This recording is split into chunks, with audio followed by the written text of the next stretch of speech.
Happy spring, breaking free from nicotine family. Today we're joined by Carole Pinkney Hart of now Orange County, and we're celebrating her move there, and also and we're preparing for Breaking Free Day and just discussing a lot of fun things. And we're colorful for spring and a lot of other life events that are going on. And just wanted to share some good news with you about what can be done with your finances when you decide to stop smoking, and when you decide to, or if you have already stopped smoking and you'd like to know, well, what can I do with this extra money that I'm saving?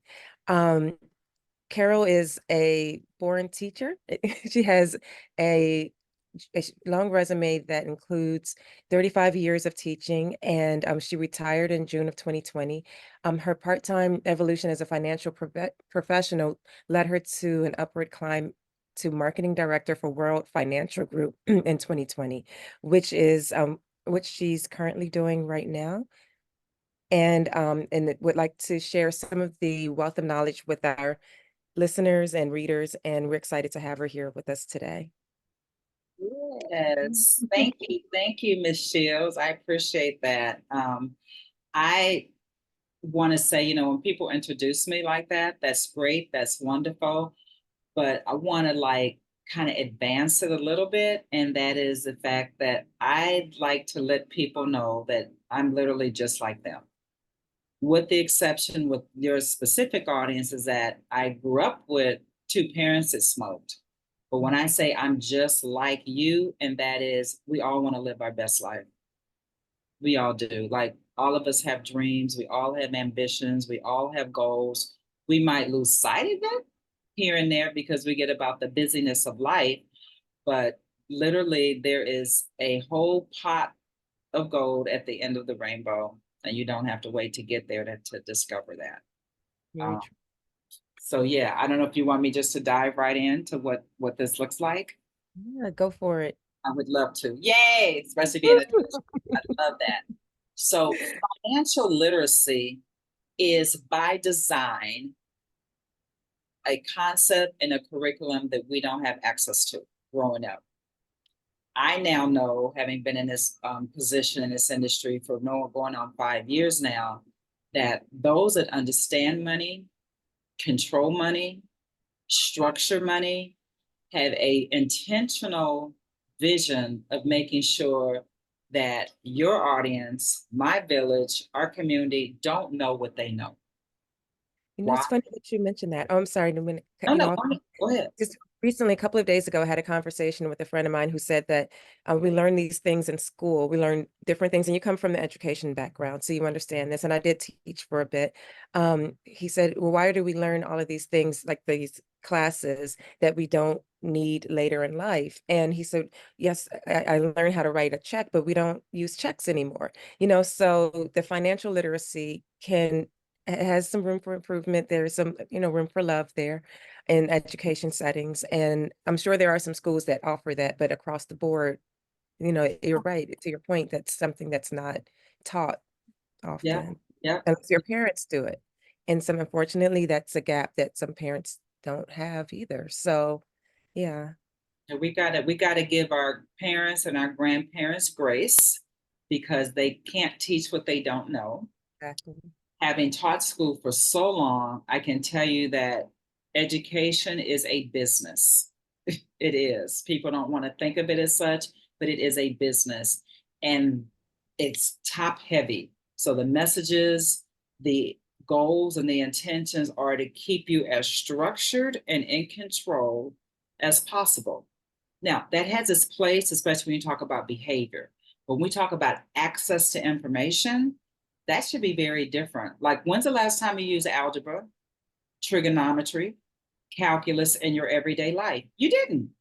You didn't, but yet we had to struggle and jump through hoops in high school and possibly college to know what that curriculum looks like, but it doesn't serve us in this new space that we're in. So I love financial literacy because I have a lot of trauma behind money, and I'm very transparent about that. Money wasn't good to me because I wasn't good to it. And you can't be good or have a relationship with anything or anyone unless you understand it. If you have interpersonal, intimate relationships, you build a long time, hopefully building a foundation. So now you understand this person and you can move accordingly in alignment. But we're out of alignment with our money. And we're out of alignment with our money because we don't know the parts and we don't know how it works. So what I love about what I do is the fact that I jokingly say it, but I mean it. I feel like every day I get to cheat the system. Every day I get to give other people the cheat code.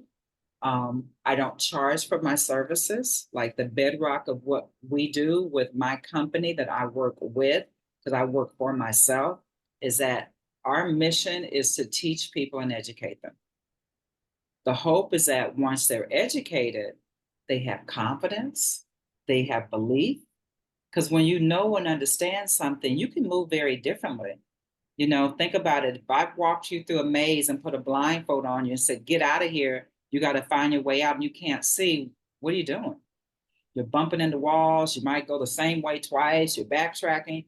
But if I remove the veil, now you can see and you understand if I go this way, this is going to happen. If I go this way, this could be an exit. If I go this way, it'll lead me to somewhere else. So the financial literacy is so important because now that, you know, when I say your audience, I actually want to say our audience. I don't want to say your audience. I want to include myself there. We will be in, and you will be in a scenario, those of you that can hear my voice, where you'll have access to more funds. Those funds are now available to you because you're in a new season, if you will. Where you put it or not will have a direct reflection on your success and your happiness in life. What do I mean by that? Is people, I think we need to normalize talking about money, for one. Money is not the root of all evil. People are evil, but money is not. It's not. And we only have received or thought that that was a popular notion because of the messages we received. But think of all the people in the world that are wealthy. Think of all the restaurants, traveling, cars, clothing. Everything we do about life is money. Everything, where you live, what you drive, where you choose to eat, is about money. So we need to normalize and have conversations about money to make it okay. And it's okay to want abundance. It's okay to want money, to have resources, because it's a tool. And you can't utilize a tool unless you understand it. So the very first thing I want people to do is understand, and I know, Ms. Shields, that money is emotional.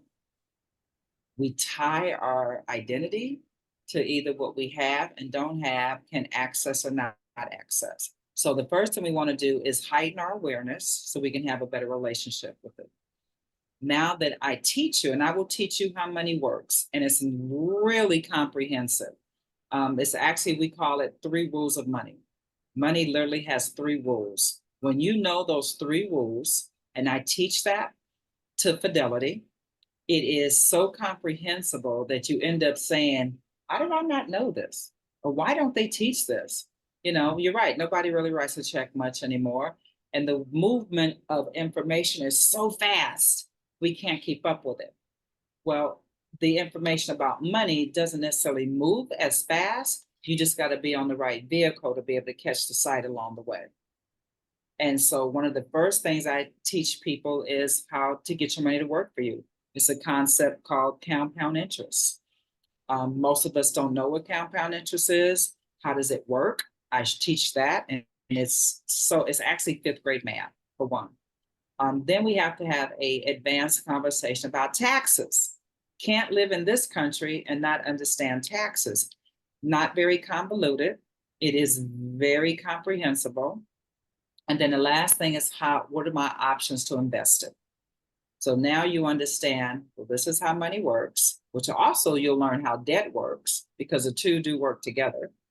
Then you'll understand taxes, because we have been bamboozled in a way, if you have been in corporate America, on what that looks like. And then we talk about, well, how can I invest my money?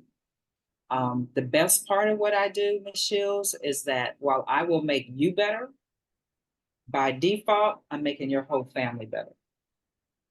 You are not going to learn concepts about money, saving, investment, taxes, losses, and gains, and not want to tell your family, your children, your village, your tribe, your church, your neighbor. So now I may have one touch on you, but that one touch on you is going to have a ripple effect.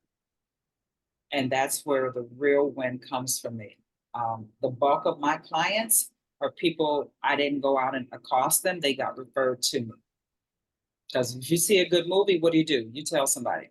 Right. You read a good book, what do? Oh my God, you should read this book, it's amazing.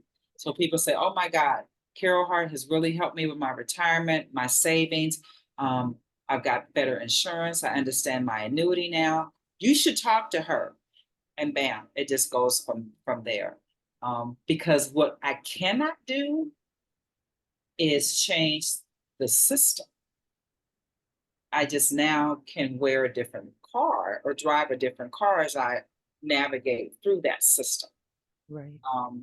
And because it isn't difficult to understand, you just have to be intentional. And I say the most expensive thing you'll have to ever give me will be your time. You give me your time, I will teach you, I will coach you, I will edify you, I will support you and help you. And you can't, the only way you don't have success is to ignore it. That's it. I felt like I said a lot. That sounds good. I appreciate that. So do you have any ideas of things that people can do now that, well, because the cost of cigarettes has definitely gone up a lot because people are trying to phase them out. Um, and there are people who are considering, okay, maybe I shouldn't continue to smoke.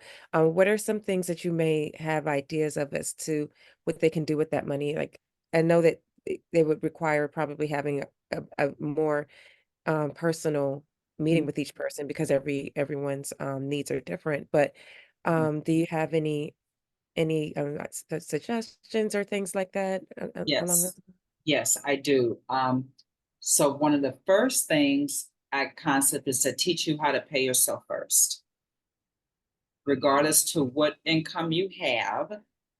Doesn't matter what that looks like. There's always a way to put you in the pipeline of who gets paid. That's a concept that the wealthy use all the time. Paying bills is on time is important, absolutely, because credit is the bedrock of this country. However, you need to pay yourself as well, because without you, where's this income coming from? So that's one concept. And then I teach what I offer people is one of the biggest loopholes of the wealthy that a lot of people don't understand and know. And that is the fact that life insurance is one of the biggest loopholes that the wealthy utilize because it's tax free. And life insurance isn't what your grandmother had, or maybe even your mother had, in terms of it only is something that will benefit someone if someone passes away. It is now, they're using terms now like family banking, something called the waterfall effect. These things are all on social media because it's becoming more and more popular. Where people understand that you put the wealth in a life insurance policy that in itself will have a beneficiary. And the cash grows very differently than it did 10, 15, 20 years ago. And so now you can leave a legacy. But more importantly, you can use the money now. I met with a client the other day that I helped him 4 years ago, single. He's now married with a child, and he wants the same thing that he set up for himself, for his child and his wife.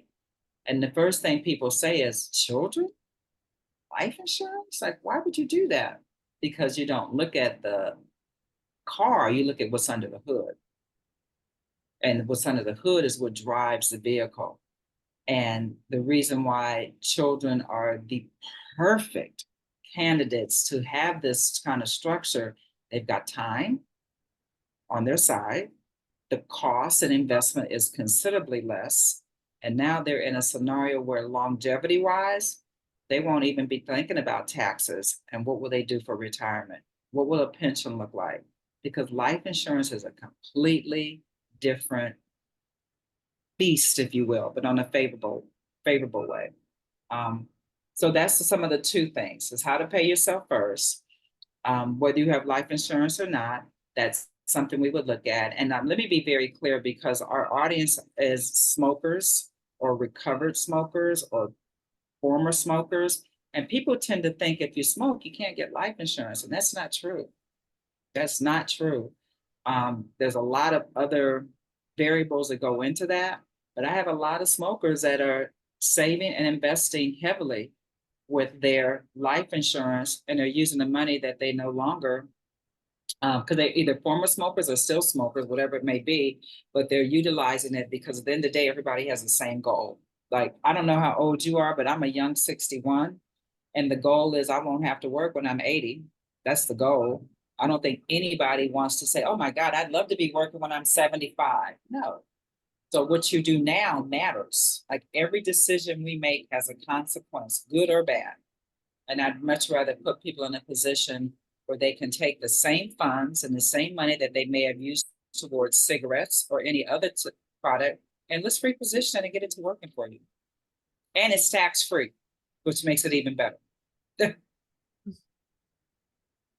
Oh, thank you. And you mentioned legacy, which is a good thing to think about, because one part that goes along with deciding to stop smoking and deciding to get your health back in order once you stop smoking does include leaving a legacy, and also, because you want your life to be a legacy for your children and you want to leave a legacy for them. So that's a really good point to make. A very, very good point. Like, literally, we jokingly say in this business when I meet with certain people is, do you know your great, great, great grandfather's name? And the answer is usually no. And we say, well, that's because he didn't leave you anything. But you ask the Vanderbilts, the Rockefellers, the Kennedys, we can go on and on and on. You know who your great, great, great, great parents are, or grandparents are, because there was a legacy left. We can change that. We can change that. And you may be born poor, but you don't have to stay poor. And I was born incredibly in a humble beginning. So it's okay. It's where we go from here. Exactly. And I think that's a very important point for people to remember, that it doesn't matter where you are right now. It matters where you go from here, or where you started. You can always change and improve and grow and break free. Right, right, exactly. I never ran, my children ran track. I'm not a runner. In fact, I say, if you see me running, you run too, because that means somebody coming. But if you think about it, if you go to a track meet, the lanes, some are further on the outside, some are further on the inside. There's a middle lane, but the finish line is the same. Now, how you run in your lane and in your race, that's going to position you to how fast you get to the finish line. And sometimes it's not, in that example, speed matters, but I just need you to keep moving forward. That's all. And you can do that with our structure. Great. Well, thank you so much. Is there a way that people can contact you for more information? Oh, absolutely. Yes. So my first name, Carole, Carole. And then the next name is Pinkney. I have to spell that Pinkney. Hart, Hart. Put that with either Yahoo or Gmail, and you can get me. And I'm so okay with giving my phone number. That is 310-493-5551. Did you need me to repeat any of that, or are you good? It's 310-493-5551, and CarolePinkneyHart at yahoo.com or at gmail.com. Exactly. And as God so saw fit, April is Financial Literacy Awareness Month. It is. And a lot of people don't know that. So if you contact me either way, all in the month of April. I don't know why, I guess that's Black history in my head. All in the month of April, myself and my colleagues are having a plethora of free webinars, all on financial literacy. So there's some every Thursday, there's some every Friday. So Thursday and Fridays are the days. So if you contact me, I can send you the link, the flyer, the Zoom link. All of these are free. They all last about an hour. Some of them will have Q&A at the end. They by no means are meant to, Ms. Shields, replace a one-on-one meeting, but they are a great way to get in the room and get some general information, and then we can turn to one-on-one. I am licensed in a variety of states, so I can do business anywhere. And if you are in Iowa and I don't have a license in Iowa, I can get my Iowa license. Excuse me, so that I can service you. So there's no limitations to what I can do. That's wonderful. And is there a website for people to? I don't have a website per se. I had Okay. one, but the platform kind of restructured and I just been on the fast track. So I do not. But if you contact me, I have more than enough resources and we can get that through. But I do not have a website. Okay. That's a reminder for me to work on it. Thank you. Of course. All right. Well, thank you so much. Thank you. Thank you. Is there anything else that you'd like to share with everyone? Just to get out of your own way. I think external factors don't limit us as much as we do. There's more limitations within here and here than the outside forces. So just don't get in your way. Be receptive to learning, be receptive to getting information. And, I can meet you where you are, but I can't, help you unless, you contact me. And I must say, I don't bite, so I'm safe. Yeah. And you have a cool collection of glasses. Yes, thank you. I have a few, right. Thank you. I loved You're it. welcome. Thank you. Thank you. Thank you. Thank you so much for dropping pearls of wisdom and gems of knowledge, and with that pot of gold at the end of the rainbow that I'm sure everyone is happy to Mhm. yeah, take part in. Yeah. And as they decide to make life changes, especially during this month, this would be a good month for them to do that. And I hope they do. I look forward to any and everybody. Flood me with calls, emails. I'm here for it. Thank you so much. Thank you, Carol. And I'm so glad that Dr. Beard connected us, and look forward to working with you more. Likewise. Yeah, thank you so Likewise. much. Thank you. You're welcome. Have a great day. You will. Bye. You too. Bye bye. Once again, we'd like to thank Carole Pinkney Hart for taking the time to join with us today as we talked about financial literacy from another perspective. So take the time to remember that tobacco cessation is self-care, and so is financial literacy. Have a wonderful spring and happy April. Bye now. Till next time.